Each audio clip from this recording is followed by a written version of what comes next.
मौसम, जलवायु तथा जंतुओं में अनुकूलन। Weather, climate and adaptation in animals. कभी बिजली चमके चमचम, कभी बरसे पानी छमछम। जाड़े की है धूप निराले, गर्मी में माथे से टपके पानी। हर दिन कपड़े के अलग रंग, हर मौसम के हैं अलग ढंग। मौसम एक अत्यंत जटिल परिघटना है। ये क्षण भर में भी परिवर्तित हो सकता है। क्या आपने कभी ध्यान दिया है कि सुबह के समय धूप निकली हो, लेकिन अचानक ही बादल आ जाए और तेज वर्षा होने लगे, अथवा तेज वर्षा अचानक बंद हो जाए और चटक धूप निकल जाए। मौसम का हमारे दैनिक जीवन पर किस प्रकार प्रभाव पड़ता है? मौसम के बदलते रंगों को देखते ही माता पिता आपसे छाता ले जाने के लिए कहते हैं। मौसम के अनुसार ही हम कपड़े पहनते हैं। किसी खेल या पारिवारिक समारोह का आयोजन करने से पहले हम मौसम का पूर्व अनुमान करते हैं। मौसम उपरोक्त चित्र में किसी दैनिक समाचार पत्र में प्रकाशित मौसम की जानकारी का एक नमूना दिया गया है। समाचार पत्रों में दैनिक मौसम की रिपोर्ट में पिछले 24 घंटे की जानकारी होती है। मौसम रिपोर्ट में अगले दिन के मौसम के बारे में पूर्व अनुमान भी प्रकाशित किया जाता है। मौसम की रिपोर्ट भारतीय मौसम विज्ञान विभाग द्वारा तैयार की जाती है। यह विभाग प्रतिदिन विभिन्न स्थानों से वहां के ताप, पवन वेग आदि के आंकड़े एकत्रित करता है और मौसम के बारे में पूर्व अनुमान लगाता है। क्रियाकलाप 1। किसी भी एक्सपेरिमेंट 1, किसी भी समाचार पत्र से पिछले एक सप्ताह के सभी दिनों की मौसम की रिपोर्ट काट लीजिए। सभी कतरणों को कागज की एक सेट तथा चार्ट पेपर पर चिपका लीजिए। अपने द्वारा एकत्रित की गई मौसम संबंधी जानकारी को सारणी में नोट कीजिए। आपकी सहायता के लिए पहली पंक्ति में एक नमूना दिया गया है। सारणी के सभी कॉलमों में अपने चार्ट के अनुसार आंकड़े लिखिए। समाचार पत्रों एवं दूरदर्शन के समाचारों में आपने पिछले 24 घंटों में से हुई वर्षा का समाचार देखते होंगे। यह वर्षा मापी यंत्र के द्वारा पता लगाया जाता है। आप भी इसका पता लगा सकते हैं। एक सामान्य व्यास का बेलनाकार बर्तन लीजिए, उसे अपनी खुली छत पर या मैदान में रख दीजिए। 24 घंटे के बाद उसमें जमा हुआ जल को स्केल से माप लीजिए। यह 24 घंटे में हुई वर्षा को बताएगा। इन्हें भी जानिए। वर्षा को वर्षा मापी नामक यंत्र से मापा जाता है। यह मूल रूप से एक मापक सिलेंडर होता है जिसके ऊपर वर्षा जल को एकत्रित करने के लिए एक टिप लगी होती है। मौसम क्या है? किसी स्थान पर तापमान, आर्द्रता, वर्षा, वायु आदि के संदर्भ में वायुमंडल की प्रतिदिन की परिस्थिति उस स्थान की मौसम कहलाती है। तापमान, आर्द्रता और अन्य कारक मौसम के घटक कहलाते हैं। किसी स्थान का मौसम दिन प्रतिदिन और सप्ताह दर सप्ताह परिवर्तित होता रहता है। इसलिए हम अक्सर कहते हैं कि आज का मौसम अत्यधिक आर्द्र है, अथवा पिछले सप्ताह मौसम गर्म था। ग्राफ में 3 अगस्त 2016 से 9 अगस्त 2016 तक रांची में रिकॉर्ड किए गए अधिकतम तापमान को दिखाया गया। जैसा किसी भी मौसम की रिपोर्ट से स्पष्ट होता है कि अधिकतम और न्यूनतम तापमान प्रतिदिन रिकॉर्ड किया जाता है। इस कार्य के लिए विशेष तापमापी होते हैं जिन्हें अधिकतम न्यूनतम तापमापी कहते हैं। क्या आप अनुमान लगा सकते हैं कि दिन भर में किस समय तापमान अधिकतम और किस समय न्यूनतम होता है? दिन का अधिकतम तापमान सामान्यतः दोपहर के बाद होता है, जबकि न्यूनतम तापमान प्रातः भोर में होता है। क्या आप जानते हैं कि मौसम में परिवर्तन क्यों होता है? पृथ्वी सूर्य के चारों ओर परिक्रमा करती है, जिसे वार्षिक गति कहते हैं, और अपने अक्ष पर 23.5 डिग्री पर झुकी हुई है, जिसके कारण मौसम में परिवर्तन होता है। जलवायु मौसम विभाग प्रतिदिन मौसम संबंधी आंकड़ों को रिकॉर्ड करता है। पिछले अनेक दशकों के मौसम के रिकॉर्ड सुरक्षित रखे गए हैं। इनसे हमें किसी स्थान के मौसम के पैटर्न प्रतिरूपी का निर्धारण करने में सहायता मिलती है। किसी स्थान के मौसम की लंबी अवधि जैसे 25 वर्ष में एकत्रित आंकड़ों के आधार पर बना मौसम का पैटर्न उस स्थान की जलवायु कहलाता है। यदि हम पाते हैं कि किसी स्थान का तापमान अधिकांश समय उच्च रहता है, तो हम कहते हैं कि उस स्थान की जलवायु गर्म है। यदि इसके अतिरिक्त उस स्थान पर अधिकांश दिनों में भारी वर्षा भी होती है, तो हम कह सकते हैं कि उस स्थान की जलवायु गर्म और आर्द्र है। सारणी 2 और 3 में झारखंड के 2 जिलों की जलवायु की परिस्थितियों का विवरण दिया गया है। प्रत्येक माह के तापमान की गणना दो चरणों में की जाती है। हम पहले माह के प्रत्येक दिन के लिए रिकॉर्ड किए गए तापमान का औसत निकालते हैं। उसके बाद हम पिछले कई वर्षों में उसी माह के लिए औसत तापमापों की गणना करते हैं। इससे हमें औसत मध्यम तापमान मिल जाता है। 2 स्थान हैं, चतरा और रांची। हम देख सकते हैं कि चतरा रांची की तुलना में बहुत गर्म और आर्द्र है, जिससे वहाँ वर्षा के कुछ भाग में मध्यम गर्म और मध्यम आर्द्र जलवायु होती है। जलवायु और अनुकूलन। आप बताइए, जलवायु और मौसम में क्या अंतर है? जलवायु और अनुकूलन। जलवायु का सभी जीवों पर गहरा प्रभाव पड़ता है।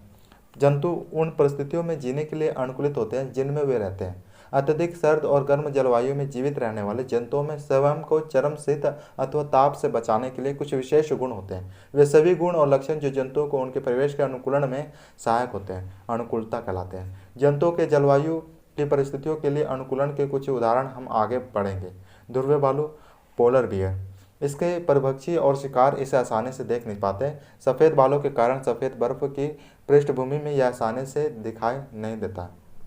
इसमें सूंघने की शक्ति, घ्राण शक्ति तीव्र होती है। ध्रुवीय जलवायु, ध्रुवीय क्षेत्र ध्रुवीय के समीप स्थित होते हैं, जैसे उत्तरी ध्रुव और दक्षिणी ध्रुव। ध्रुवीय क्षेत्रों के कुछ परिचित देश Canada, Greenland, Iceland, Norway, Sweden, Finland तथा अमेरिका में अलास्का और रूस के साइबेरियाई क्षेत्र हैं। ध्रुवीय क्षेत्रों में चरम जलवायु पाई जाती है। ये क्षेत्र सदैव बर्फ से ढके रहते हैं और यहाँ वर्षा के अधिकांश भाग में अत्यधिक सर्दी रहती है। ध्रुवों पर 6 महीने तक सूर्यास्त नहीं होता और बाकी 6 महीने तक यहाँ सूर्योदय नहीं होता। सर्दियों में तापमान -37 डिग्री सेल्सियस तक हो जाता है। यहाँ रहने वाले जंतु इन चरम स्थितियों के लिए अनुकूलित हो गए हैं। हम ध्रुवीय भालू, पोलर बियर और पैगुइन के उदाहरण से यह जानने का प्रयास करेंगे कि वे किस प्रकार वहाँ के जलवायु के लिए अनुकूलित हैं। क्रिएक्राफ्ट 2 एक्सपेरिमेंट 2 4 के समूह में बैठकर ध्रुवीय एवं उष्णकटिबंधीय क्षेत्र के जीवों के चित्रों से कॉलम बनाइए। चित्र के नीचे उनके अनुकूलन गुण लिखने का प्रयास कीजिए। पैगुइन ध्रुवीय क्षेत्रों का एक अन्य परिचित जंतु पैगुइन है। ये भी सफ़ेद होते हैं और आसानी से बर्फीली भूमि के साथ मिल जाते हैं। इनके शरीर में स्वयं को सर्दी से बचाने के लिए मोटी त्वचा होती है और बहुत अधिक वसा होती है। दिया गया चित्र पैगुइनों के एक झुंड का है। वे हमेशा झुंड में क्यों रहते हैं? जब आप बहुत भरे किसी कमरे या हॉल में होते हैं तो आप कितनी गर्मी महसूस करते हैं। पैगुइन भी इसी कारण झुंड में रहना पसंद करते हैं। पैगुइन का शरीर धरारेखित होते हैं। इनके पैरों में जाल जैसा बना होता है जिससे ये अच्छे तरह के होते हैं। प्रवास मिग्रेशन ध्रुवीय क्षेत्रों में रहने वाले अन्य जंतुओं में अनेक प्रकार की मछलियाँ, कस्तूरी मृग, रेडियर, लोमड़ी, सील, व्हेल तथा अन्य कई प्रकार के पंक्षी हैं। मछली ठंडे जल में लंबे समय तक रह सकती है।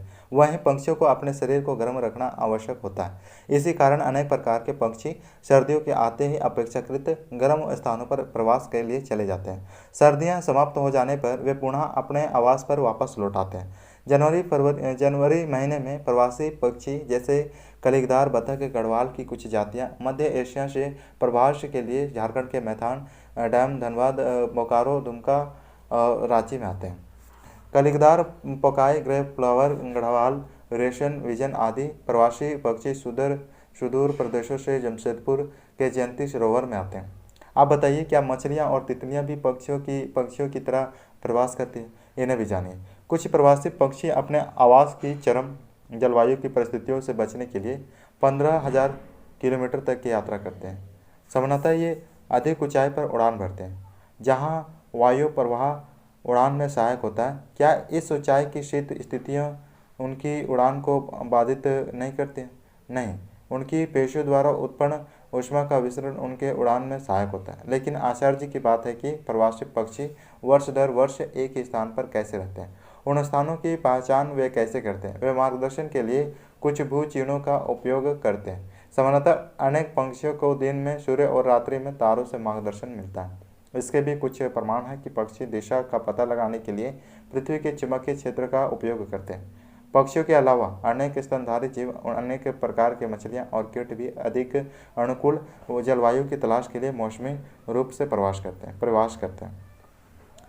उष्णकटिबंधीय वर्षावन Bharat, Malaysia, Indonesia, Brazil, Congo गणतंत्र, केन्या, उगांडा और नाइजीरिया कुछ ऐसे देश हैं जहां उष्णकटिबंधीय वर्षावन पाए जाते हैं। क्या आप जानते हैं कि उष्णकटिबंधीय क्षेत्रों की जलवायु सामान्यतः गर्म क्यों होती है?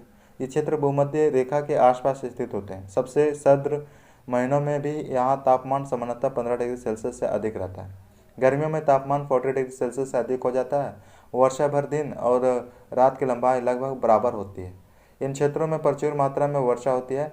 उष्णकटिबंधीय वर्षावन झारखंड में पाए जाते हैं, जैसे सरांडा के जंगल, जामताड़ा, पलामू तथा हजारीबाग का जंगल, दलमा वन आदि। सतत गर्मी और वर्षा के कारण इस क्षेत्र में विभिन्न प्रकार के पौधे और जंतु पाए जाते हैं। वर्षावनों में जलवायु की परिस्थितियों विभिन्न जंतु की विशाल जनसंख्या के जीवन यापन के लिए अत्यधिक उपयुक्त हैं। जंतुओं की जनसंख्या अधिक होने के कारण उनमें भोजन और आश्रय के लिए संघन प्रतिस्पर्धा होती है। अनेक जंतु वृक्षों पर रहने के लिए अनुकूलित होते हैं। भूरा भूरा वृक्ष मेंढक। क्या आपने मानसून के पहले मेंढक की टर टर सुनी है? मेंढक अपनी आवाज़ से मानसून के आने की सूचना देते हैं। वृक्ष मेंढक के तलवे चिपचिपे होते हैं जो उन्हें वृक्षों पर चढ़ने में सहायता करते हैं जिन पर वे रहते हैं। बंदर। वृक्ष पर रहने में सहायता करने के लिए बंदरों की लंबी पूंछ होती है जो शाखाओं को पकड़ने में सहायता करती है। इनके हाथ पैर ऐसे होते हैं जिससे ये आसानी से शाखाओं को थामे रहते हैं। ये एक पेड़ से दूसरे पेड़ पर आसानी से छलांग लगा सकते हैं। शेर एवं चीता। क्या आप उद्यान में चीते को देखकर उसके शरीर के अनुकूलन गुणों को बता सकते हैं? उष्णकटिबंधीय वनों में पाए जाने वाले अनेक जंतुओं में सुनने की संवेदनशील शक्ति, तीव्र दृष्टि, मोटी त्वचा और ऐसे वर्ण की त्वचा होती है जो उनके परभक्षियों से उनकी रक्षा करती है एवं शिकार करने में उनकी सहायक होती है, जैसे शेर और चीता। और लंगूर। क्या आपने उद्यान में लंगूर को देखा है? ये वृक्षों पर आसानी से चढ़ जाते हैं और अपने जीवन का अधिकांश समय वृक्षों पर ही व्यतीत करते हैं। ये मुख्यतः फल खाते हैं, बीज, कोमल पत्तियों, तने, पुष्प और कलियों को भी खाते हैं। ये वृक्षों की छाल में वास करने वाले कीटों को भी खाते हैं। चूँकि ये लंगूर वृक्षों पर पर्याप्त भोजन जुटा पाने में समर्थ होते हैं, अतः ये भूमि पर कभी कभी ही आते हैं। हाथी। झारखंड का दलमा अभयारण्य हाथियों के लिए प्रसिद्ध है। क्या आप ऊपर दिए गए चित्र को देखकर हाथी की विशेषता बता सकते हैं? हाथी की विशेषता है इसकी लंबी सूंड, बड़ा दांत और चौड़े कान। लंबी सूंड से इसकी सूंघने की शक्ति बहुत अच्छी होती है। यह भोजन उठाने में भी मदद करती है।